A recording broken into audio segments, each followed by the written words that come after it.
Hi, my name is Richard Osman. Welcome back to Panic at the Book Club. I hope you all enjoyed the holiday season. This week we'll be discussing The Thursday Murder Club by Richard Osman. If you'd like to take part in this online book club, you can find out more information on how via the channel's intro video. We list the next 4 books down below and on TikTok along with the discussion dates. That way you can choose the genre that best suits you and the best time frame to read it in. We also accept your book feedback in a wide manner of ways. Comment your thoughts below a video, send in a voice note, or even send me a short video clip of you discussing the book. Alternatively, you can just send me a direct message on Instagram. In a peaceful retirement village, 4 unlikely friends get together to investigate unsolved murders.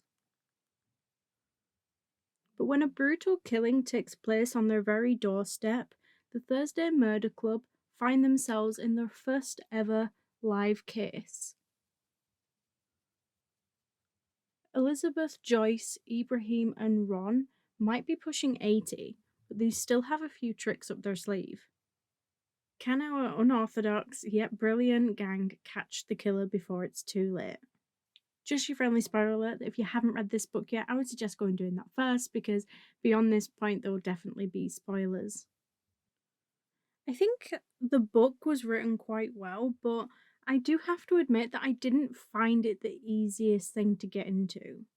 There was just a lot of information that you needed to absorb pretty quickly without any real idea as to what was important and what wasn't. Like, most of it was character building and background, and I did grow to love those characters, but it did make it feel a little bit like a chore in the beginning. The chapters were all a really inconsistent length, but for the most part, they were pretty reasonable size, especially if you do like to read a chapter or two before bed. I also really liked the contrasting perspective of Joyce's journal chapters. I think it was a really great way to get to know the character a little more, as well as bring in and expand on more information without it seeming super obvious and off putting. I know it's a really common stereotype that writers, especially fantasy writers, seem to struggle writing a female character.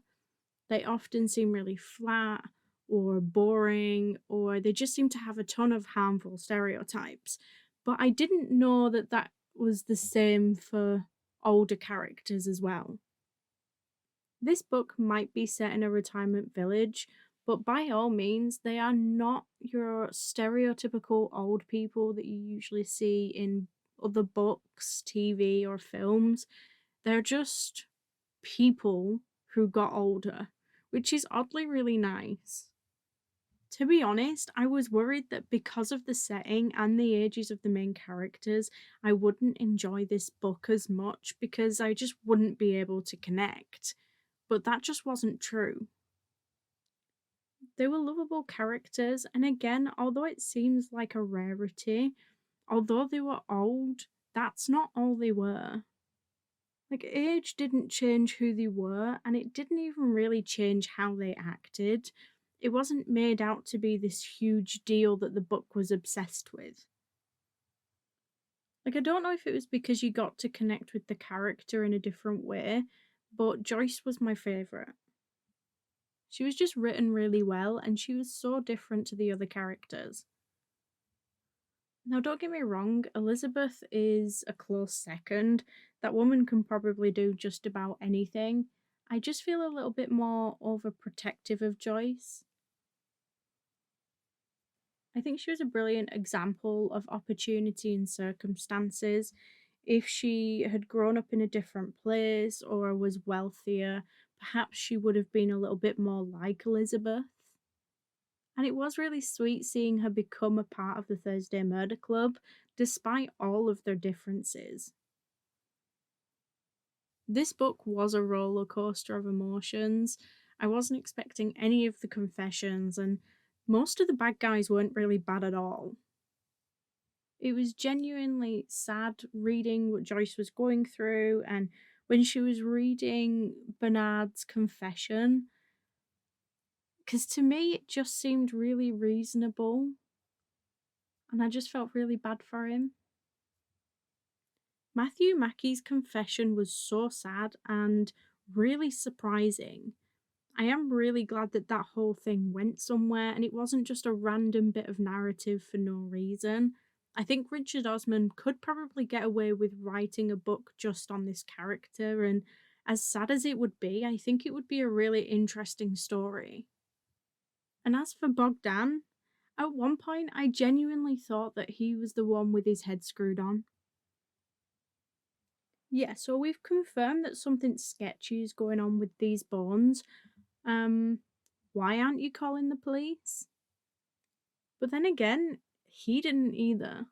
But I still wasn't expecting his confession. However, did I see that ending coming? Absolutely not. I mean, there were accusations and confessions and theories flying around everywhere. But I do think it was a great ending. It was a really sweet ending for a thriller about catching a murderer. But then again, as I said, most of the bad guys weren't really bad guys at all. It was still pretty intense, intriguing, and suspenseful. All the things you need for a good thriller. But it was also really sweet and sad and really funny at times. But it wasn't funny in the same way that something like Bob Mortimer's Satsuma Complex was funny. It wasn't full of jokes or direct comedy. It was more through the way that the characters interacted with each other, and it was just a lot less obvious.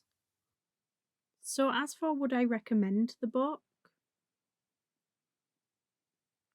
Absolutely. It's a really easy and very unoffensive book. It wasn't as dark as some of the thrillers that I've read, but it was genuinely a fun read, and I am looking forward to getting to know the characters a little bit more in the next book. But what I will say is that it didn't feel like a very serious thriller book. For example, I think Fourth Wing is a great fantasy book, especially for people who haven't read much fantasy before.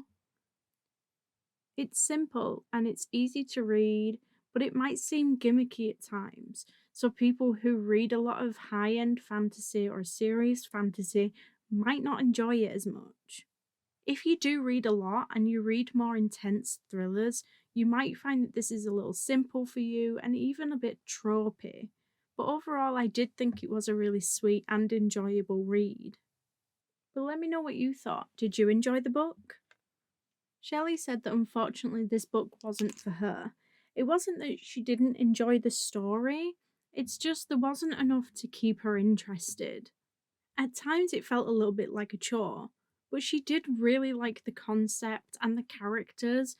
There was just something about the writing style that just wasn't for her. Even so, she would still recommend this book because it is a nice story. Next week, we'll be discussing Once Upon a Broken Heart by Stephanie Garber, so don't forget to get your comments and thoughts in by Monday, the 8th of January at the latest to be a part of the discussion. You can now do this on YouTube, TikTok, or Instagram. The following week, we'll be discussing The Shadow of the Gods, but don't forget, if you do need a little bit longer to read a book, we do now list the next 4 books down below and on TikTok, along with the discussion dates. That way, you can choose the genre that best suits you and the best time frame to read it in. Thank you all for joining, and if you like this video, please don't forget to like and subscribe. It always means a lot, and I will see you all next week. Bye.